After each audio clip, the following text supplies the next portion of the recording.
Hello everyone, welcome back to my YouTube channel. I hope आप सभी अच्छे होंगे। और आज मैं आपको नवरात्रों के बारे में बताऊंगी, आखिर क्यों मनाए जाते हैं नवरात्रे और हिंदू धर्म में नवरात्रों का इतना महत्व क्यों है। इन दिनों जादू टोटका और काले जादू जैसी बहुत सी क्रियाएं भी होती हैं।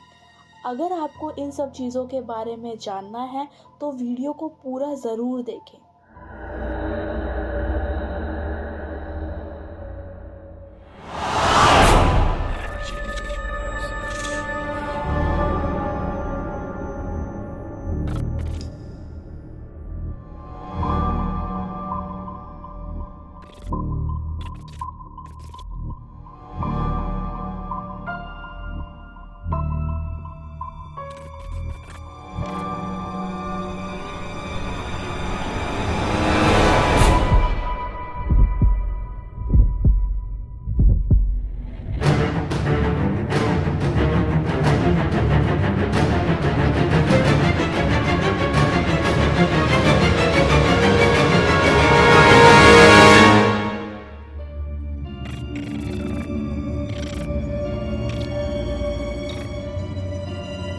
पहले मैं आपको बताती हूँ नवरात्रे क्यों मनाए जाते हैं। एक ग्रंथ के अनुसार कहा जाता है कि महिषासुर ब्रह्मा का महान भक्त था और महिषासुर की पूजा से खुश होकर ब्रह्मा जी ने उसे वरदान दिया कि कोई देवता या दानव उस पर विजय प्राप्त नहीं कर सकता।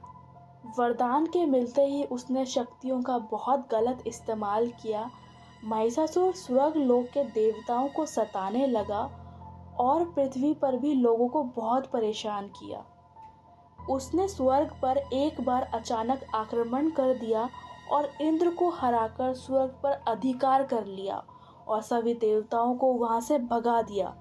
उसके बाद सारे देवता महिषासुर के अत्याचार से दुखी होकर ब्रह्मा, विष्णु और महेश के पास सहायता के लिए पहुंचे।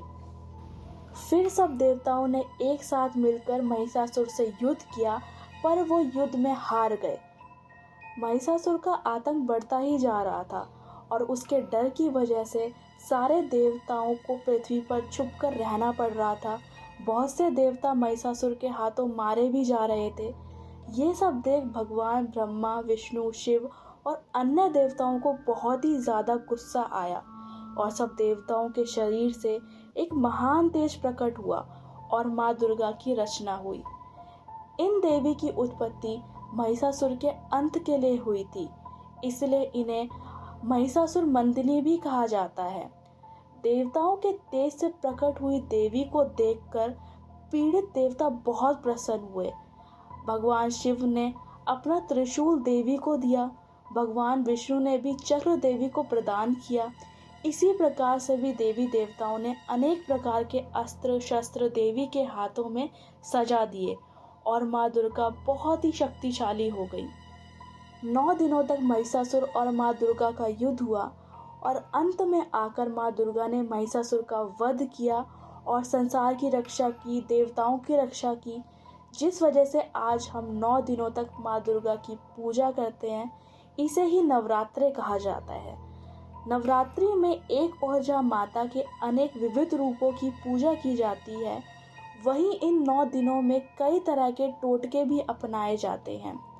कहा जाता है इन दिनों सकारात्मक शक्तियों के साथ साथ नकारात्मक शक्तियां भी अपने चरम पर होती हैं। इसलिए नवरात्र तांत्रिक व मंत्र साधकों के लिए बहुत ही खास माने जाते हैं। नवरात्र में अपनाए गए टोटके व उपाय चाहे सकारात्मक हो या नकारात्मक, शीघ्र ही फल देते हैं। काले जादू की शक्तियाँ अत्यंत खतरनाक होती हैं। अगर इसमें कुछ गलती हो जाती है तो टोटका करवाने वाले तक की मौत हो सकती है। नवरात्रों में काला जादू खास तौर पर अष्टमी और नौवीं नवरात्रि को किया जाता है, क्योंकि इन दिनों शक्ति चरम पर होती है। इन दिनों बीच चौराहे पर सिंदूर लगे फल, मिठाई जैसी कई वस्तुएं दिखाई देती हैं। ये सब चीज़ें प्रेत बाधा, अन्य परेशानियों से मुक्ति के लिए रखी जाती हैं। भूल कर भी इन चीज़ों को छूना नहीं चाहिए, ना ही इसके ऊपर से कूद कर जाने की कोशिश करनी चाहिए। इन चीज़ों के सेवन का तो सोचना भी नहीं चाहिए। यदि ऐसा किया जाता है तो वो सारी परेशानियां उस व्यक्ति पर आ जाती हैं। ये सभी चीज़ें तांत्रिक के द्वारा किसी व्यक्ति का नुकसान करने हेतु काला जादू करके रखी जाती हैं। इसलिए इन चीज़ों से दूरी बनाए रखना चाहिए।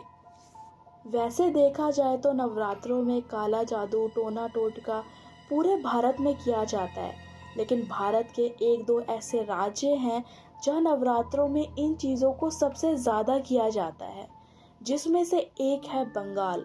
बंगाल में नवरात्रों के टाइम बहुत से अघोरी छोटी बच्चियों की बलि भी चढ़ाते हैं ताकि वो और शक्तिशाली बन सकें। तो ये थी आज की हमारी वीडियो। आई होप आपको पसंद आई हो। अगर पसंद आई हो तो वीडियो को लाइक, शेयर और चैनल को सब्सक्राइब करें और नवरात्रों में सच्चे दिल से माँ की आराधना करें। मिलते हैं जल्द ही नेक्स्ट वीडियो में। तब तक अपना ध्यान रखें।